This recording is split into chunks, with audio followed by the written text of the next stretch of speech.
Everyone, আসসালামু আলাইকুম। সবাই কেমন আছেন? আলহামদুলিল্লাহ, আপনাদের দোয়া আমি অনেক ভালো আছি। আয়াত মমস ব্লগ দেখার জন্য সবাইকে স্বাগতম জানাচ্ছি। যেখানে আছেন সবাই ভালো থাকেন, সুস্থ থাকেন, এই কামনা করে আজকের ভিডিও শুরু করলাম। আজকে আমি কই মাছ নিয়েছি, কই মাছের রান্না করবো নতুন সবজি দিয়ে। এই জন্য ফুলকপি, সিম কেটে নিলাম এবং পাতলা পাতলা করে আলু কেটে নিলাম। এখন আমি ধুয়ে নিব, কারণ নতুন সিম তরকারি খেতে কিন্তু খুবই মজা। তার মধ্যে যদি টাটকা কই আর টাটকা সবজি দুটোই মিলেই কিন্তু অসাধারণ এক তরকারি হয়। এই যে আমি কিন্তু মাছ কেটে পরে পরিষ্কার করে ধুয়ে ক্লিন করে নিয়েছি এবং হলুদ মরিচ মেখে লবণ দিয়ে ভেজে নিলাম। আমার মাছ ভাজা শেষ। আমি দিয়ে দিলাম পেঁয়াজ, সামান্য একটু আদা দিয়ে একটু ভালো করে ভেজে নিব।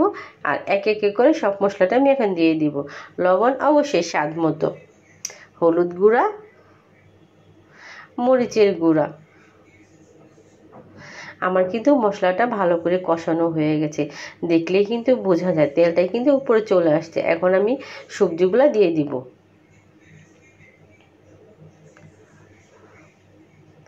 সবগুলোই সবজি আমি দিয়ে দিলাম আর দিয়ে দিলাম টমেটো। একসাথেই ভালো করে কষিয়ে নেব। টক টক করতেছে টমেটো, এত সুন্দর একটা কালার দেখা যাচ্ছে। আমার কিন্তু সবজিটি কষানো প্রায় শেষ হয়েছে, দেখলেই কিন্তু বোঝা যায়। আমি সবজিগুলো কিন্তু ভালো করে কিন্তু কষিয়ে নিয়েছি, ঘ্রাণও চলে আসছে। আমার কষানো শেষ।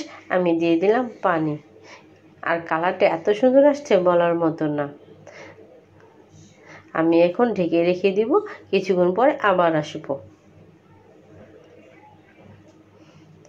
নতুন সবজি কিন্তু যে কোনো তরকারি বা যে কোনোভাবে মাছ দিয়ে রান্না করলে সেটা কিন্তু বেশি ভালো লাগে।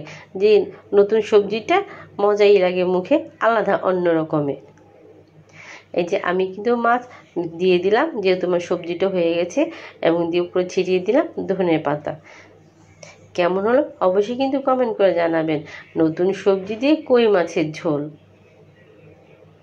দেখেন, আমার তো মনে হচ্ছে এখনই আমি একটু খেয়ে নিই, এত সুন্দর একটা ঘ্রাণ আসছে। আপনারাও এভাবেই বাসা পাকিয়ে খাবেন আর দেখবেন কেমন লাগে।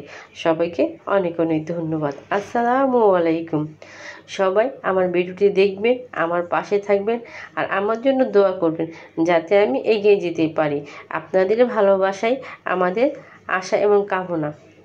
সবাইকে অনেক অনেক ধন্যবাদ।